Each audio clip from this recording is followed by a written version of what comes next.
साथियों, लालची इंसान कभी हराम हलाल नहीं देखता है, उसे सिर्फ पैसा चाहिए।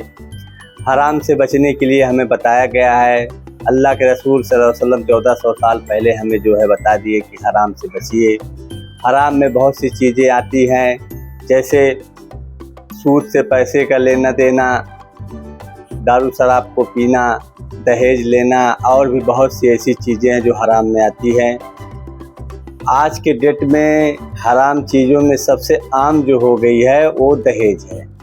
दहेज मेरे भाई इस तरीके से लोग ले रहे हैं जैसे लग रहा है कि ये इस हराम में आता ही नहीं, ये हराम में आता ही नहीं। इसको आराम से आदमी लेता है, डिमांड करके लेता है, मुंह खोल के मांगता है और उसको कोई शर्म महसूस नहीं होती। उसको लगता है कि ये हराम है ही नहीं और समाज में एकदम आम हो चुका है।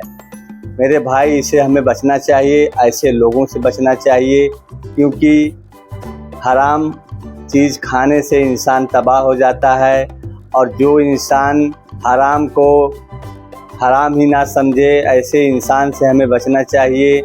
ऐसा इंसान कभी आपको खुश नहीं रख सकता। मान लीजिए आप अपनी बच्ची की शादी कर रहे हैं दहेज दे के, तो दहेज लेने वाला एक लालची इंसान है। लालची इंसान हमेशा उसकी आदत जाएगी नहीं।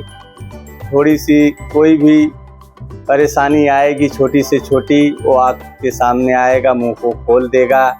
इसीलिए हमें बचना है। बड़ी बड़ी दाढ़ी टोपी, नमाज 5 वक्त के ऐसे लोग भी दहेज ले रहे हैं और मुंह खोल के मांग रहे हैं। 200-300 बाराती को लेके जाके लड़की के घर वालों के पास लेके चले जाते हैं, डिमांड करते हैं कि हमारे बाराती आएंगे, इतने आएंगे, और बड़े शौक से। मतलब आपको ऐसे बेगैरतों से बचना चाहिए। जो आपसे मुंह खोल के दहेज मांग ले, आप उसे घर में अपनी लड़कियां ना दीजिए। हमें शरीयत के हिसाब से चलना चाहिए। अल्लाह के रसूल सल्लल्लाहु अलैहि वसल्लम की जो शरीयत है, अगर हम उस हिसाब से चलें तो किसी के परिवार में अगर 50 लड़कियां हैं मेरे भाई, आपको थोड़ा सा भी टेंशन नहीं होगा और बड़े आसानी से शादी हो जाएगी। शादी इतनी आसान है, अल्लाह के रसूल सल्लल्लाहु अलैहि वसल्लम जिस तरीके से हमको बताए हैं, एक खजूर एक गिलास पानी में निकाह हो जाता है। बशर्ते हमको ये करना होगा, तब होगा। हम समाज को देखने लगते हैं, ये तो हमारे यहाँ चल रहा है, हम नहीं करेंगे तो लोग क्या सोचेंगे। लोग अगर जहन्नम में जाना पसंद कर रहे हैं तो क्या आप भी जाना पसंद कर रहे हैं?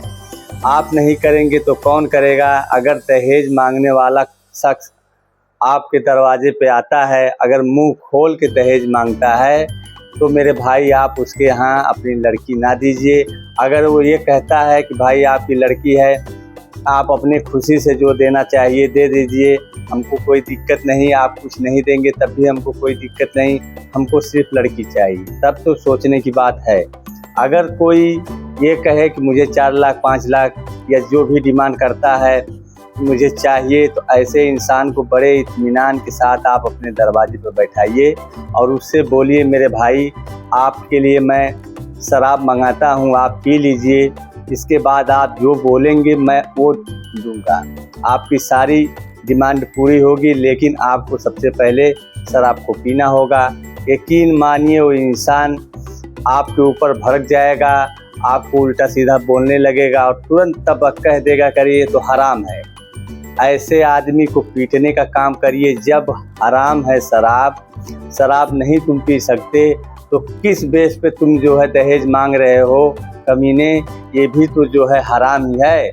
ऐसे आदमी को अपने दरवाजे पे भटकने ना दीजिए और इनको जो है जलील रुसवा करिए और अपने दरवाजे से भगा दीजिए। ऐसे लोगों को बेटी देने की कोई ज़रूरत नहीं है।